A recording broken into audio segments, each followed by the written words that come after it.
Salut à tous, c'est Lunaris. Aujourd'hui, le test de la Moto Guzzi V7 850 spéciale de 2022. Allez, c'est parti.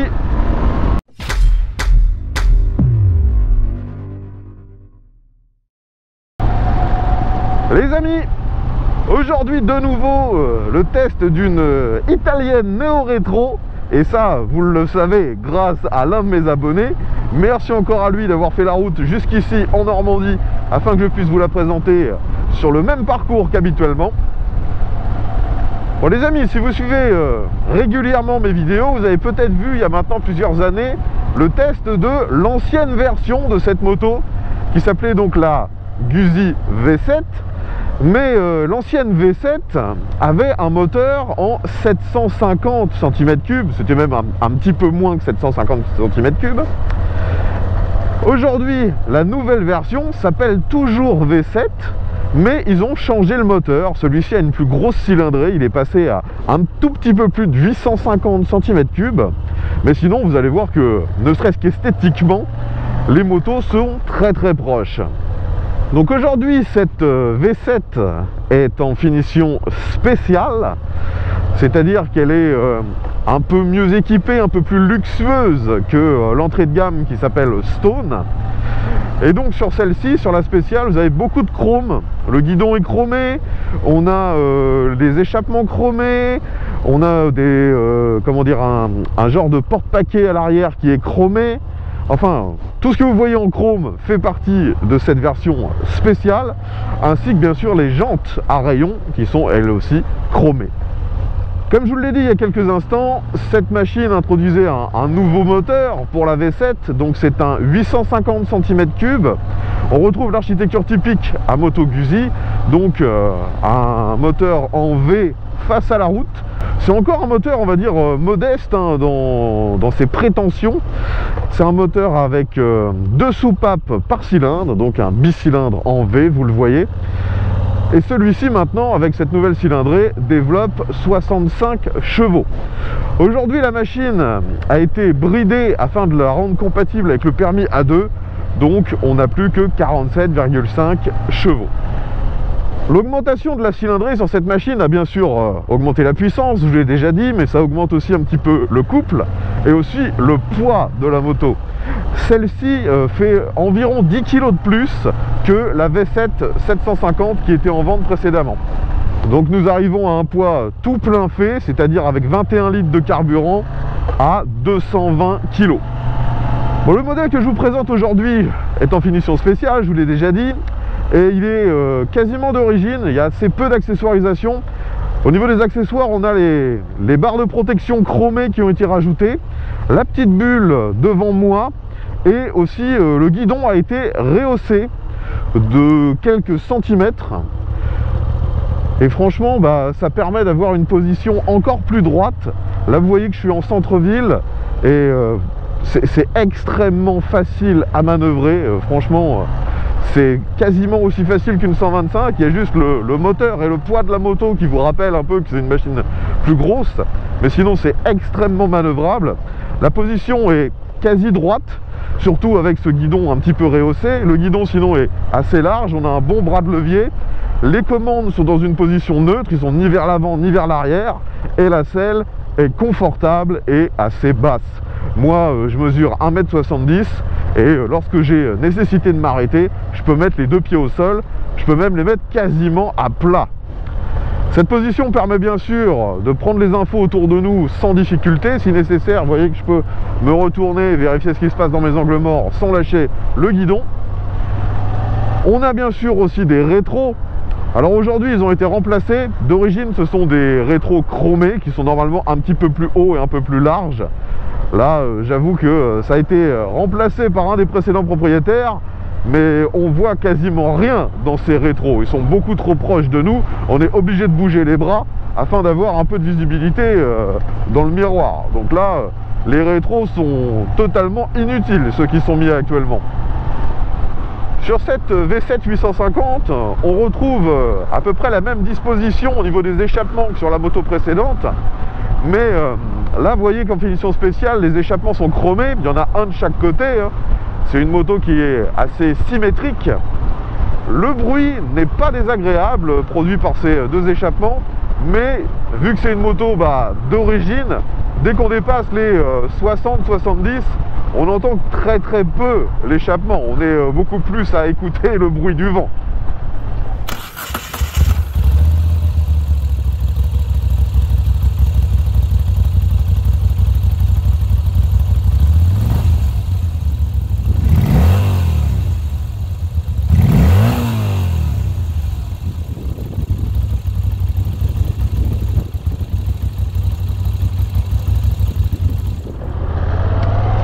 Alors ici nous sortons de l'agglomération, j'accélère un peu, on va suivre cette voiture. Franchement c'est pas trop mal, pour l'instant il n'y a pas un moment où je sentirais vraiment le bridage. C'est une moto qui vibre beaucoup et personnellement moi j'adore, mais quand vous êtes stabilisé, par exemple là je suis à 80 à 2500 tours en 6ème, il y a quand même pas mal de vibrations qui remontent aussi bien dans le guidon que dans la selle ou les repose-pieds. On sent que c'est une machine vivante. Et d'ailleurs, les vibrations font que, actuellement, il est totalement impossible pour moi de regarder dans les miroirs, car l'image est totalement floue. Ça vibre trop. Bon, par contre, vous devez entendre que la bulle devant moi est tout à fait inefficace, hein. Dès les 60, j'ai énormément d'air sur moi. C'est plus pour la déco qu'autre chose, hein. Ça ne sert pas à grand chose cette petite bulle. Maintenant j'arrive sur un passage à basse vitesse et de nouveau ça se manœuvre vraiment super bien. Je suis toujours aussi surpris de la facilité de cette gamme V7, alors que la moto est quand même assez lourde, hein, 220 kg. Les pneus sur cette machine sont un petit peu plus grands que sur la 750. À l'avant on a une roue en 18 pouces en 100 et à l'arrière c'est un pneu en 150 en 17, là où précédemment sur la 750 à l'arrière c'était uniquement un pneu en 130. Donc les amis, comme d'habitude on va utiliser cette voie d'accès qui va me permettre de tester l'accélération. Donc je rappelle qu'elle est donnée pour 47,5 aujourd'hui vu qu'elle est bridée, et 220 kg, et aujourd'hui là vous voyez qu'il y a le plein. Donc c'est pas une machine extrêmement puissante, et il faut savoir que la valeur de couple maximum arrive vers les 5000 tours. Donc ne soyez pas surpris si vous me voyez changer de vitesse dans ces eaux là. Bon, une caractéristique toujours propre à ce type de moteur, c'est le couple de renversement. Là vous voyez que je suis à l'arrêt, si j'accélère un peu, on sent la moto se décaler vers la droite instantanément. C'est quelque chose que j'apprécie beaucoup sur cette machine. De nouveau, ça la rend vivante. Donc sachez que sur ce modèle, il n'y a pas de mode de conduite. C'est une machine relativement simple. Néanmoins, on a un traction control. Je le désactiverai uniquement si je le trouve vraiment intrusif. Et bien sûr, il y a l'ABS, vu que c'est obligatoire sur les motos récentes. Allez, c'est parti, première accélération. Let's go.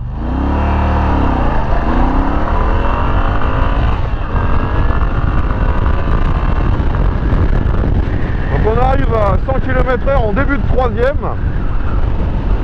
Forcément, vu qu'elle est bridée, il n'y a rien d'exubérant, hein, mais ça fonctionne bien.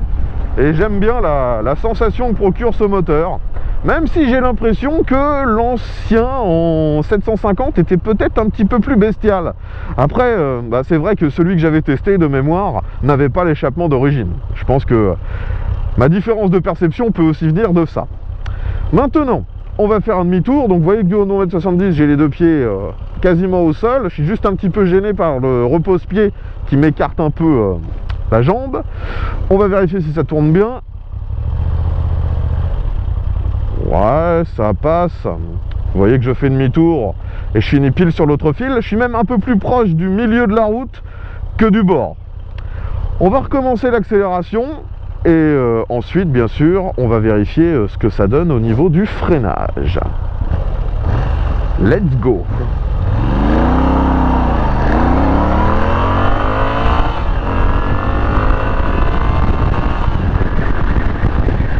Maintenant, frein arrière, ça freine un petit peu, c'est pas trop mal. Frein avant.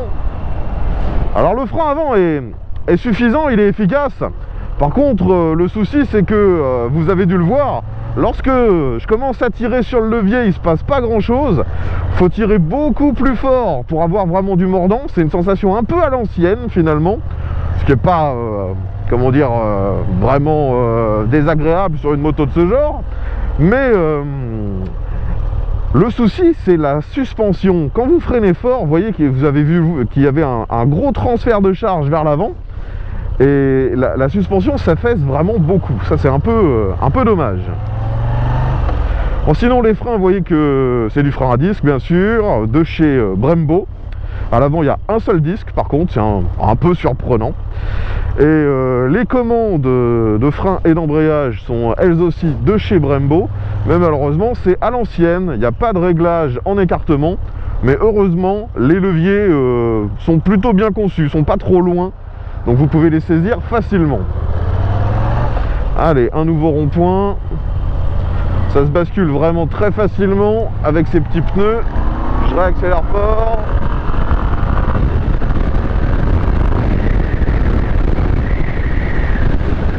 Quand on accélère au max, on a vraiment toute la moto qui tremble. J'adore. Mais je le redis, ça manque de sonorité. Et la protection est inexistante. Là, je vais essayer de me mettre debout. Ouais, que je sois debout ou assis, ça ne change absolument rien. J'ai autant d'air qui m'arrive en pleine face. Les commodos sur cette moto sont très basiques. Sur la gauche, on a bien sûr tout ce qui gère l'éclairage et ça ressemble beaucoup à ce qu'on avait sur toutes les motos japonaises des années 90, début 2000.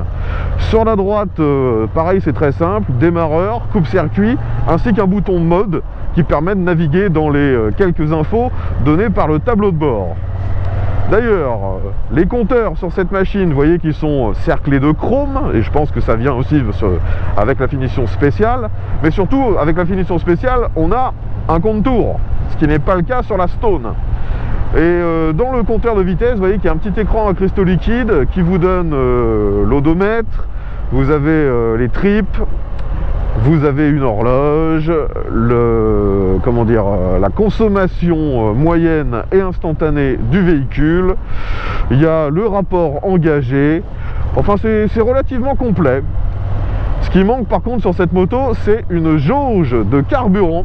Il y a juste un voyant de réserve et vous n'avez pas non plus de feu de détresse. Je suis de nouveau en ville et le plus souvent, je me balade aux alentours des 2000 tours. Ça reprend à 2000 tours sans rechigner et j'ai quelques vibrations. De nouveau, c'est vraiment ce que je préfère sur cette machine, c'est les vibrations du moteur. Bon, je vais essayer de voir le seuil de souplesse de cette moto. Je pense pas que ce soit bien au-delà des 2000 tours. Ah, quoique, 1500, ça reprend ici. Allez, je vais essayer de me mettre sur un rapport assez élevé. Là, je suis en 4 à 1500 tours. Ouais, ça vibre, mais ça reprend. On peut descendre jusqu'à 1500 tours avec ce moteur. C'est vraiment pas mal et agréable finalement. De nouveau, ça a tendance à créer des vibrations. Moi, j'aime beaucoup. J'ai l'impression de rouler sur un shaker.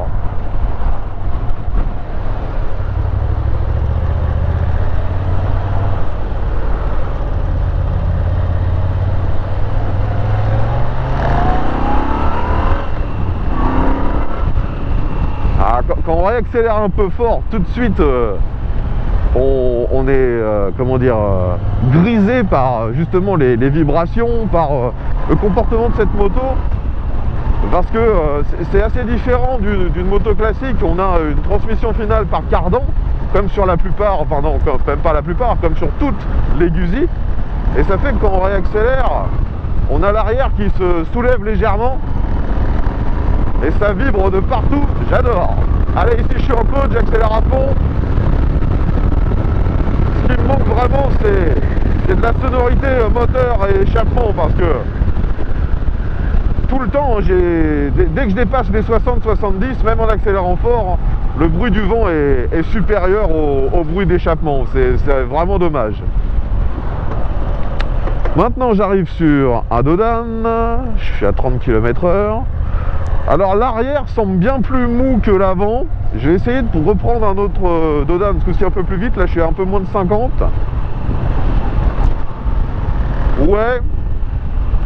c'est pas forcément mal dimensionné, mais je dirais qu'on s'attendrait soit à plus de confort, soit à plus de fermeté. Et là, on est avec un comportement un peu bâtard entre les deux. C'est surtout à l'arrière, les deux amortisseurs, un de chaque côté, je les trouve un peu trop mous. Et vous voyez que sur cette moto, au niveau des suspensions, il n'y a pas vraiment de réglage.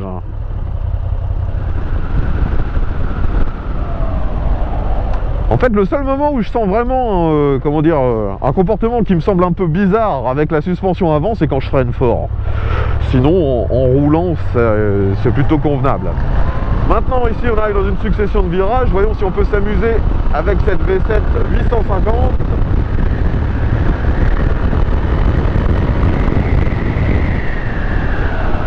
De nouveau, le frein avant est vraiment limite pour moi.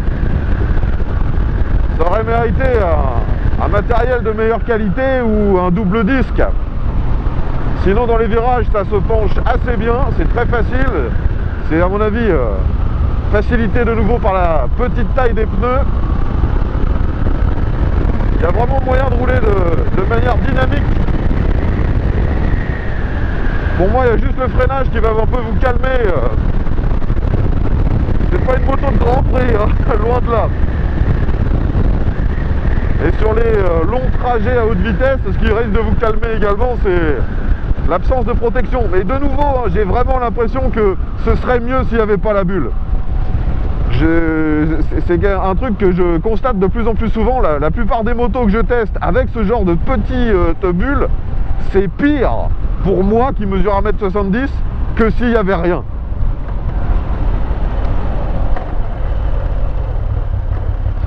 Ah, le frein arrière, il faut vraiment appuyer fort sur la pédale pour que ça freine un peu. Hein. Allez, encore un rond-point, ça se penche tout seul, prise d'info nickel, et on rattrape cette voiture.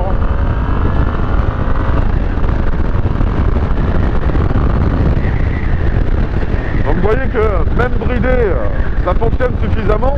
Par contre, j'ai vraiment l'impression qu'au-delà des 5000, on peut monter dans les tours, mais ça sert plus à grand chose.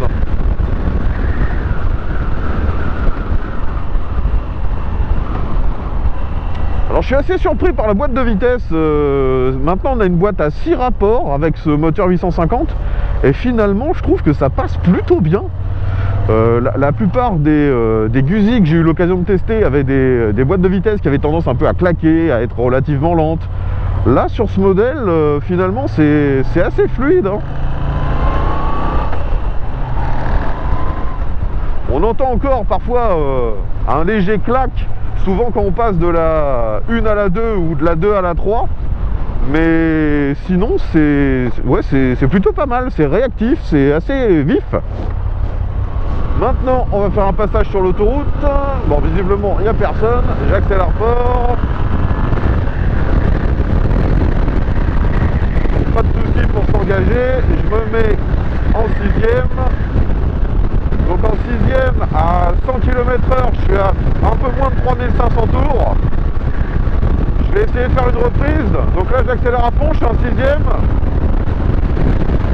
115, 120, 130. Ouais, ça reprend suffisamment. C'est pas trop mal. De nouveau, moi je suis dans la plage de régime où ça vibre, donc j'aime bien. Mais je sais qu'il y a des gens qui vont détester juste parce qu'ils n'aiment pas les vibrations. Hein. C'est vraiment une moto qui doit être essayée avant d'être achetée. Hein. Allez, quittons l'autoroute. De toute façon, comme on pouvait s'y attendre, hein, c'est une moto qui peut prendre ce genre de voie sans la moindre difficulté. Mais je pense pas que c'est là qu'on apprécie au mieux ce genre de machine. Bon, pour revenir sur l'esthétique, je vous l'ai dit plusieurs fois, c'est la version spéciale. À l'avant, donc on a un phare cerclé de chrome, un phare rond à l'ancienne. Par contre, je trouve qu'ils ont fait un choix assez discutable pour les clignotants. Vous voyez que ce sont des clignotants LED et ils n'ont pas un aspect chromé, ils sont pas non plus avec un look vintage. Je comprends pas vraiment ce choix pour les clignotants. Allez, c'est parti pour une dernière accélération.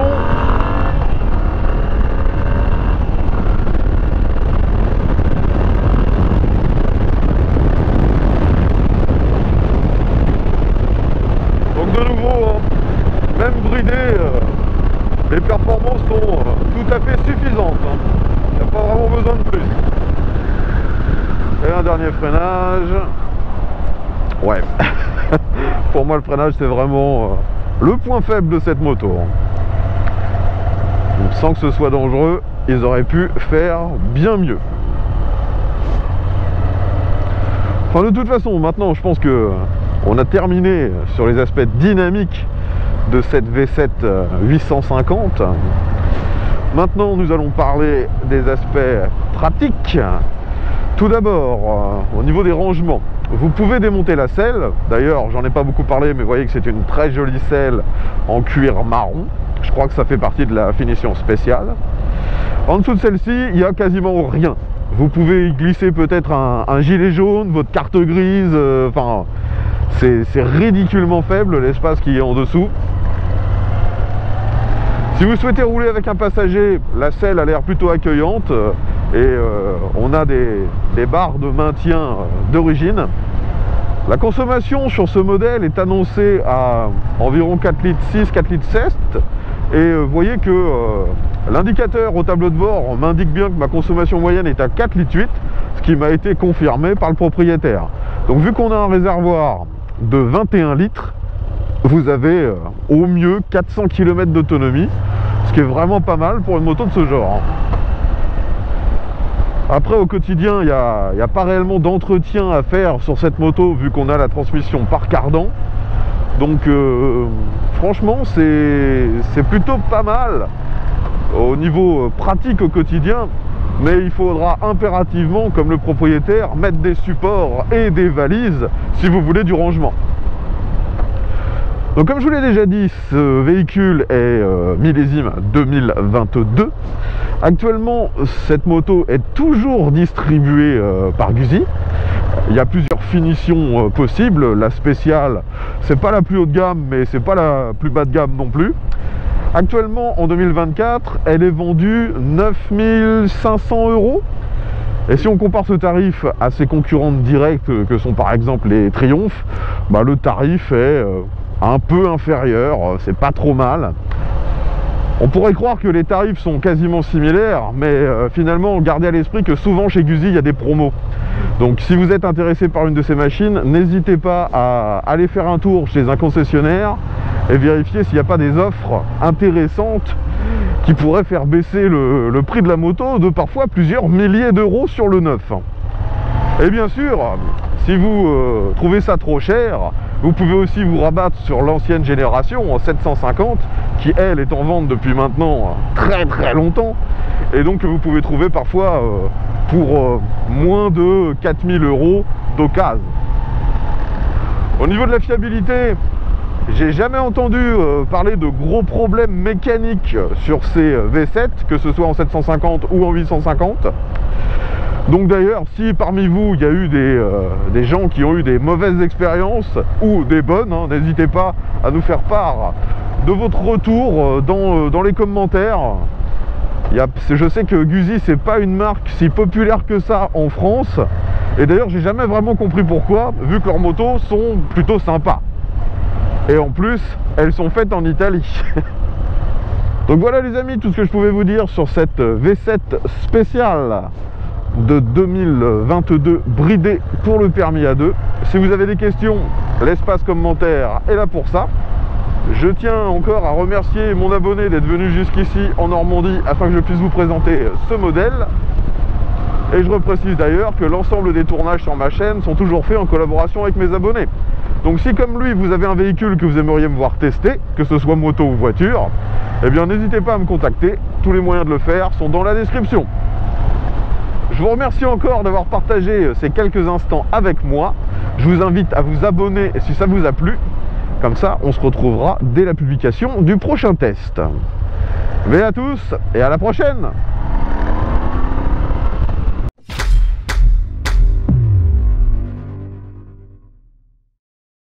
Personnellement, j'aime vraiment cette motorisation. Maintenant, je me demande bien sûr ce que ça peut donner à son plein potentiel, à 65 chevaux, si on conserve le couple et le côté un petit peu rugueux, brutal à bas régime, ou si à l'inverse c'est assagi pour donner plus de puissance à haut régime.